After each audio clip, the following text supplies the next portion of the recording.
133 C Street in Washington, D.C. That's up on Capitol Hill. If you visit here, right behind the Capitol, is known for housing lawmakers and hosting prayer and Bible study groups. But recently, that townhouse we're looking at has become associated with political sex scandals. Senator John Ensign lives there and was confronted at the house by colleagues who wanted him to end his affair with a campaign staffer. The estranged wife of former Congressman Chip Pickering said he carried out his affair at that C Street house, and Governor Mark Sanford referenced C Street after publicly admitting to cheating on his wife with that woman down in Argentina. Let's take a look right now. As part of a group called C Street, when I was in Washington, it was believe it or not, a Christian Bible study. Some folks asked if members of Congress hard questions that I think were very, very important, and I've been working with them. Journalist and author Jeff Sharlet lived in a house owned by the same organization that owns and operates C Street and wrote a book about it called The Family, The Secret Fundamentalism at the Heart of American Power. What is the connection with all these stories of sexual peccadillos? I mean, I sort of like Sanford because he seems involved in an actual romance, but who knows with these relationships? What do you think? Yeah, I think Sanford's the most innocent. Look, the family teaches that morality, there's two kinds of morality. There's morality for the little people, that's me and you, and there's morality for those selected by God. They believe some politicians are selected by God, not elected by the people.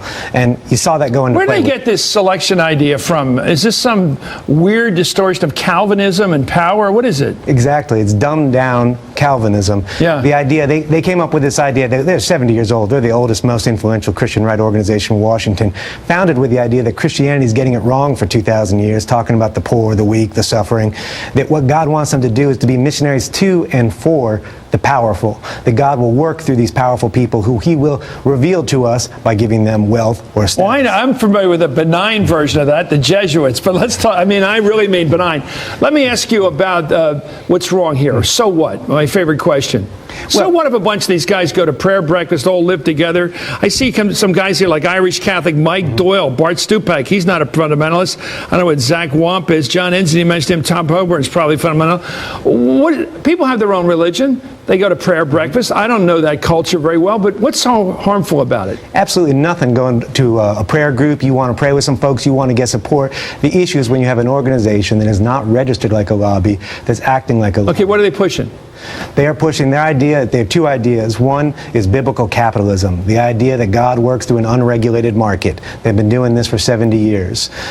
Two, their idea is an idea of American power. So they're selling members of their congregation, basically, on the idea the federal government and all the state government should let these people on Wall Street do what they feel like. Exactly. They began 70 years ago with the idea that the New Deal was some kind of satanic conspiracy, that God has chosen who he wants to be wealthy and who he wants to be poor, and it's up to us to accept it, and it's up to the family to help us accept that. Have you done any reporting on how this religious belief you discuss or describe here, how that has affected legislation? Has anybody actually passed a bill that operates on the religious precepts of this organization? The family doesn't tell you how to vote, and they don't initiate legislation. What they say is they bring together these guys together in prayer cells. They said the groups themselves, they said these groups should be invisible to the public. They should not take action themselves, but out of them action should grow. Senator Sam Brownback gave me an example of how it works. He says what happens, a piece of legislation he's been trying to pass, something called the Silk Road Act. No one pays attention to the Central Asian republics. What it will do is prop up dictators over there. He says this has lots of benefits. One, it opens up those countries to the kind of corporations that are his major backers, like Koch Industries.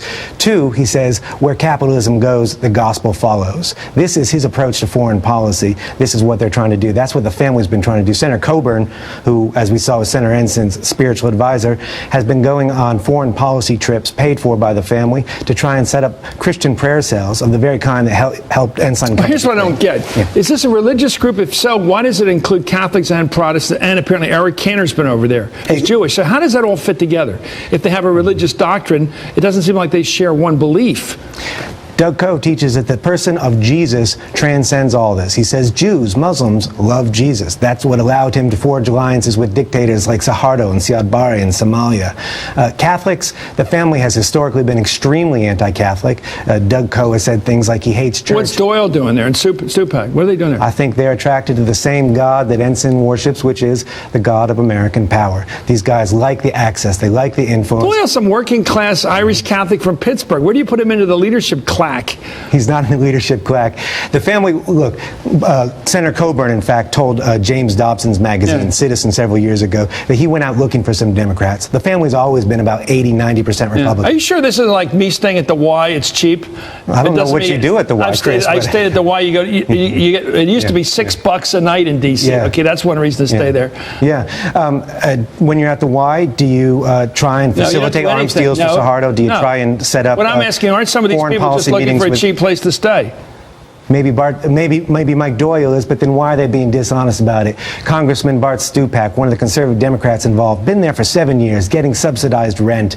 In 2002, told the LA Times, we don't talk to the press about it, and yet now he says he doesn't know what's going on there. Why does Zach Wamp, congressman from Tennessee, say this is... What's the reaction? Last question. What's the reaction of these members of Congress when you've outed them and said they're all part of this cell?